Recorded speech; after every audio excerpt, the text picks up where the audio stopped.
I had always believed marriage was built on trust, on love, on the unshakable foundation of family.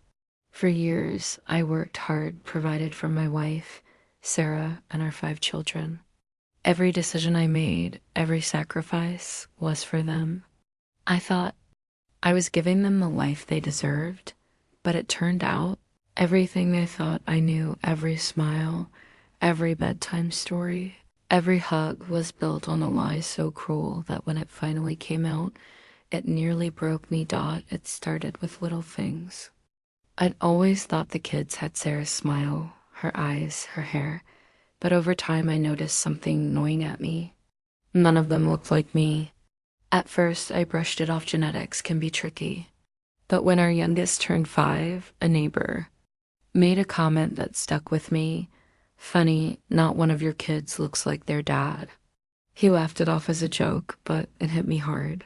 That night, I stared at them while they slept one by one, searching for something, anything that connected them to me. But the harder I looked, the more doubt seeped in. I tried to ignore it. I tried to convince myself that love, not blood, was what made a father, that the whispers in my mind only grew louder. So I did what I thought I'd never do. I ordered a DNA test kit. Quietly, secretly, without telling Sarah, I swabbed my own cheek, then carefully gathered samples from the kids under the guise of a fun science experiment. Weeks passed. I almost convinced myself it was silly, unnecessary. Then the results came. My hand shook as I opened the email. Line after line confirmed my worst fears. Only one child, our eldest daughter, was mine. The other 4 weren't. My breath caught in my throat, my vision blurred. I couldn't move, couldn't think. The words screamed at me from the screen. Not the biological father. I sat there for hours, staring at the results, my world crumbling. How could she do this? How could she betray me over and over again, all while I gave everything to this family? That night, when Sarah came home, I confronted her. I expected tears, apologies, some kind of remorse, but instead, she laughed. A cruel, mocking laugh that cut deeper than any blade. You're seriously upset about this? She said, smirking. Come on, you've raised them, haven't you? What difference does it make whose they are? Just get over it. Her words hit me like a sledgehammer. Just get over it. As if years of lies, years of betrayal were nothing. As if my role as a father, my identity, my trust meant nothing. I stared at her, searching for even a flicker of guilt, but there was none. She was cold, dismissive, as though my pain was a joke to her. That was the moment something inside me broke. The days that followed were a blur of anger, grief, and disbelief.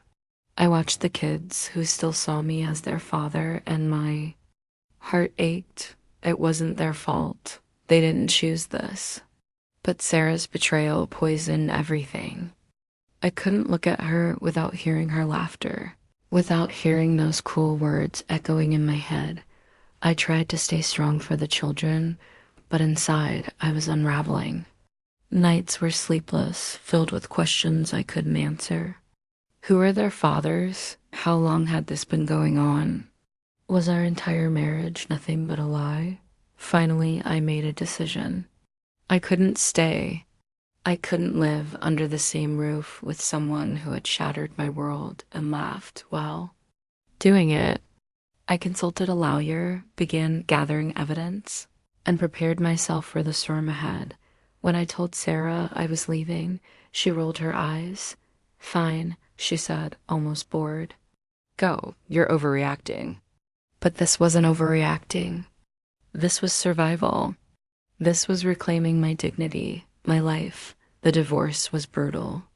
She fought hard, twisting the story, painting me as the villain, but the end result spoke louder than any of her lies. In the end, I gained custody of my biological daughter. The other children, though not mine by blood, begged me not to leave them behind. And though my heart still ached for them, I knew I couldn't stay trapped in the shadow of Sarah's betrayal. The day I left the family home. I looked back one last time. The walls that once echoed with laughter now felt empty, hollow, broken. My heart was heavy, but I knew I had no choice. Sarah thought her confession would break me, that I would accept her cruelty and carry on as if nothing had changed. But she was wrong. Her mockery destroyed everything we had built and doing. So freed me from a life built on lies. Now, when I look at my daughter, the one child who is truly mine, I see hope. I see the chance to build something honest, something real. The pain will never fully go away, but I refuse to let her laughter be the last word.